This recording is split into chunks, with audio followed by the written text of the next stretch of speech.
আসসালামু আলাইকুম রহমতুল্লাহ। প্রিয় শিক্ষার্থী ভাই বোনেরা, আশা করি আপনারা সবাই ভালো আছেন। আমি ইয়াহিয়া মাহমুদ, আমাদের ইউটিউব চ্যানেল ফেথফুল ইংলিশে আপনাদের সবাইকে স্বাগতম। দর্শক, আজকে আমরা 16ই নভেম্বর আপনাদের যাদের পরীক্ষা রয়েছে, তো 2 দিন পর আপনাদের যাদের পরীক্ষা রয়েছে তাদের ফাইনাল প্রেডিকশন নিয়ে আমরা আলোচনা করব। আসলে আইএলটিএস সাজেশন আর প্রেডিকশন বলতে তেমন কিছু নেই। আইএলটিএস যেহেতু মুখস্থ বিদ্যা কোনো কিছু নেই, যা আপনার উপস্থিত নলেজ, উপস্থিত জ্ঞানে যা আসে সেটাকে আপনাকে কাজে লাগিয়ে আপনার স্কোরটা বুস্ট করতে হবে। সেই জন্য আপনাকে বেশি বেশি করে প্র্যাকটিস করতে হবে। এক্ষেত্রে আপনার রিসেন্ট যে কোয়েশ্চেনগুলো আসছে সেগুলো কালেক্ট করে আপনার যে বেশি বেশি করে প্র্যাকটিস করবেন, তারপরও আমরা একটা সাজেশন দেই।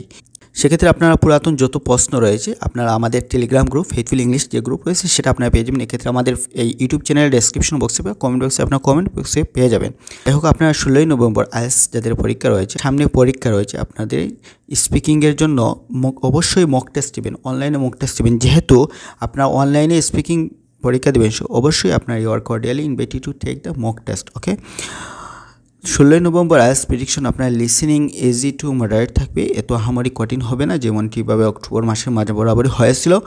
তারপরও আপনার হচ্ছে গিয়ে আপনার নো মোর দেন 2 hours 3 hours যেমন ক্যামব্রিজ 6-এর মধ্যে রয়েছে সেগুলো আপনি একটু দেখবেন, ক্যামব্রিজ 6টা দেখবেন। এটা হচ্ছে আপনার মূল যে সাজেশন, সেটা হচ্ছে আপনার ক্যামব্রিজ 6টা দেখবেন এবং ক্যামব্রিজ 11-এর টেস্ট 3টা দেখবেন।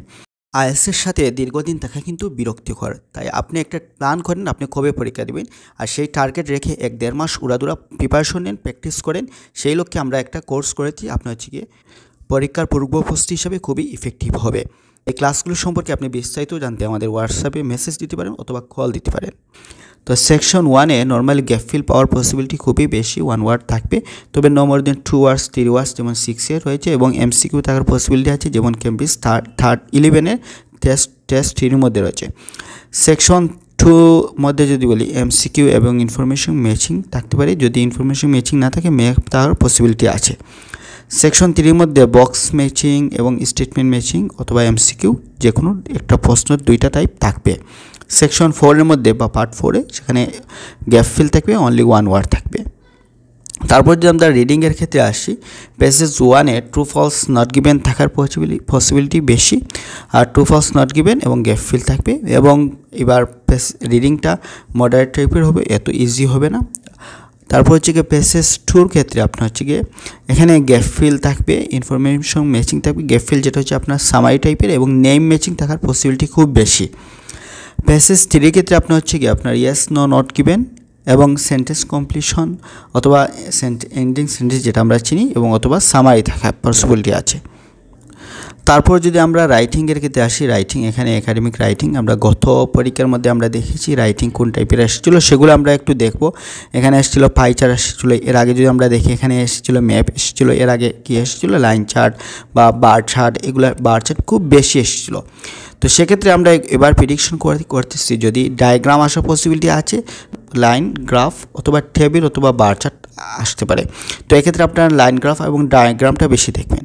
আর টাস্ক 2-র ক্ষেত্রে অপিনিয়ন এসে পজিটিভ এবং নেগেটিভটা দেখবেন। অপিনিয়ন এসে বলতে আপনার হচ্ছে যেখানে একটা মতামত থাকবে, সেটা আপনার এগ্রি ডিসএগ্রি হতে পারে, অথবা আপনার পজিটিভ নেগেটিভ অ্যাডভান্টেজ ডিসঅ্যাডভান্টেজ হতে পারে, অথবা আপনার ডিসকাশন আসতে পারে, discuss both views give your opinion. এক্ষেত্রে আপনার বেশি হচ্ছে কি অ্যাডভান্টেজ ডিসঅ্যাডভান্টেজ এবং পজিটিভ নেগেটিভ যেটা হচ্ছে বোথ আর সিমিলার, বাট হচ্ছে এগুলো আপনারা দেখবেন। আপনারা এই অ্যাডভান্টেজ ডিসঅ্যাডভান্টেজ এবং পজিটিভ নেগেটিভ এগুলো দেখবেন, আর আপনার প্রবলেম সলিউশন দেখে যেতে পারেন। তো স্পিকিংয়ের জন্য বিশেষ সাজেশন সেটা হচ্ছে আপনার হচ্ছে কি আপনার মক টেস্ট দেবেন, সেক্ষেত্রে আপনাদের এই নম্বরে হোয়াটসঅ্যাপে নক করবেন, আমরা আপনাকে বিস্তারিত জানাবো। তো দর্শক, এই ছিল আজকের ভিডিও। দেখা হচ্ছে পরবর্তী কোনো ভিডিওতে। এই পর্যন্ত সবাই ভালো থাকুন, সুস্থ থাকুন। যাওয়ার আগে একটাই রিকোয়েস্ট, আপনি আমার চ্যানেল নতুন হয়ে থাকলে অবশ্যই চ্যানেলটি সাবস্ক্রাইব করবেন। আপনার যদি মাতৃভাষার মতো খুব সহজে ইংরেজি ভাষা শিখতে চান, অথবা আপনার যদি কোনো ইচ্ছা থাকে বাইরে পড়াশোনা এবং আইএলটিএস দেওয়ার কোনো যদি প্ল্যান থাকে, তাহলে ফেথফুল ইংলিশ হতে পারে আপনার জন্য বেস্ট সহায়ক। খুব যত্ন সহকারে আইএলটিএসের 4টা মডিউল পড়াচ্ছি এবং সফলতার সাথেও আমাদের শিক্ষার্থীরা ভালো স্কোর করছে। তো আপনারা চাইলে রিডিং, রাইটিং বা স্পিকিং, লিসেনিং যে কোনো মডিউলের উপর ক্লাস করতে পারেন, অথবা চাইলে ফুল কোর্স করতে পারেন।